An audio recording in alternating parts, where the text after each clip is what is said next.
Salut à tous et bienvenue sur TV5 Monde, bienvenue à nos téléspectateurs de CFI pour une toute nouvelle édition du Tour du Faso, la 23e du nom. Ils seront 82 coureurs à s'élancer dans quelques instants de la commune de Cocologo pour 10 jours de course dans des conditions parfois extrêmes. Il y aura la chaleur, il y aura le soleil, la poussière, peut-être même de la pluie. En tout cas hier soir à Ouagadougou, ces 82 courageux ont reçu une ovation du public du Burkina. Et comme de tradition, c'est place de la Patte d'Oie que se déroulait hier soir la présentation officielle des équipes du 23e Tour du Faso. Chaud d'ambiance à Ouaga et ovation pour les héros du Tour qui auront à supporter 10 étapes pour un total de 1276 km. Une première partie en direction de l'ouest et du sud-ouest avec plusieurs arrivées ou départs à Bobo-Dioulasso, la deuxième ville du pays. Puis une deuxième partie plus à l'est jusqu'à Fada Ngourma avant l'étape finale tant convoitée de Ouagadougou.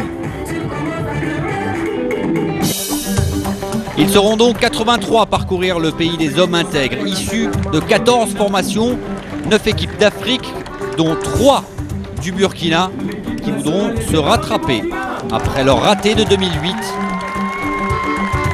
À la tête des étalons, 2 anciens vainqueurs, Jérémy Ouedraogo, vainqueur en 2005, qui sera dirigé par un nouveau DTN du cyclisme burkinabé, Martin Sawadogo, et bien sûr la star du pays, le vétéran, toujours fringant, Abdoul Wahab Sawadogo, qui aura plus un rôle de capitaine auprès des jeunes étalons. Aussi, c'est pour donner aussi l'expérience aux jeunes. Et puis, bon, si on est au milieu, on parle avec eux et puis on leur dit de... Bon, il y a des moments qu'ils vont être paniqués, mais nous, on est là et puis on va essayer de corriger et puis bon, pour que ça se fasse très bien. À suivre aussi les éléphants de Côte d'Ivoire, mais sans leur vedette Bachirou Kanté, retenu par les championnats d'Afrique. Le Cameroun aura également son mot à dire et vise le titre, comptant notamment sur le multiple vainqueur d'étape Sadrak Teguima. Enfin, peut-être la plus forte équipe du continent, le Maroc, avec 2 anciens vainqueurs, Adil Djeloul et Abdelati Saadoun. 9 équipes africaines donc et 5 du vieux continent. Les Français du team Reine Blanche, une formation de Charleville-Mézières, une autre d'Alsace et les nouveaux venus pour cette édition 2009 qui nous viennent de Slovaquie.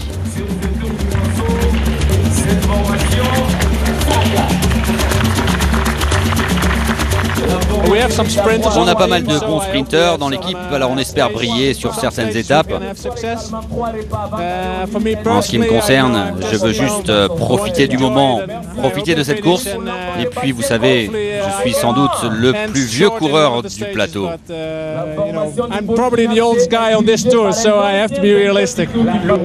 La formation européenne à suivre et qui se présente en favori de ce tour sera celle venue de Belgique.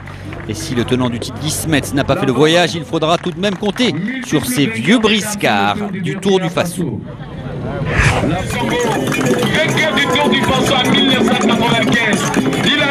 Et après une courte nuit à Ouaga, direction le départ de la première étape à l'ouest de la capitale, dans une ambiance toujours aussi festive.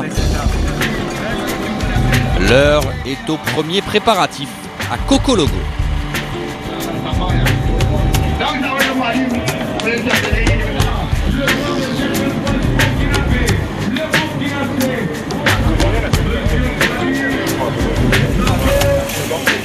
Et beaucoup de regards sont d'ores et déjà tournés vers l'équipe du Maroc, ambitieuse comme jamais. Alors nous sommes venus ici pour essayer de gagner parce qu'on avait un grand plateau. Il y a des Européens qui sont en bonne forme, même le Cameroun. Mais l'équipe du Maroc a gagné l'édition en 2 reprises, en 2001 et 2007. Et pourquoi pas en 2009. Après un 0 pointé en 2008, le Burkina Faso se doit absolument de réagir. Pour ce faire, 3 équipes, soit 18 coureurs et un tout nouveau directeur technique national. J'ai vraiment une pression sur moi, mais un technicien averti, et je garde la tête froide avec mes stratégies de préparation. Et je pense que nous allons faire une très bonne figure au niveau de cette édition 2009. Mes coureurs sont confiants, l'encadrement technique est confiant, donc il n'y a pas d'inquiétude. Allez, place à la course. Maintenant, il y aura 136 km à parcourir aujourd'hui en direction de l'est du Burkina Faso. 3 sprints intermédiaires qu'on appelle ici les points chauds avant un final explosif du côté de Boromo. Bonne chance à tout le monde. Bonne chance. C'est sous une chaleur étouffante, alors qu'il est pourtant 8h30 du matin, que les coureurs du Tour du Faso s'élancent pour ce premier épisode. Adieu Kokologo et sa chaleureuse ambiance. Direction Boromo, une ville habituée à accueillir la course. Au programme, 136 km à parcourir, une belle entrée en matière. Et très vite, après une petite trentaine de kilomètres, la course se décante et les favoris se dévoilent devant 14 coureurs, dont 5 Marocains, 3 Belges, 2 Camerounais, 2 Burkinabés, un Alsacien et un membre du team Reine Blanche, une équipe mixte composée de 3 Français et de 3 Burkinabés.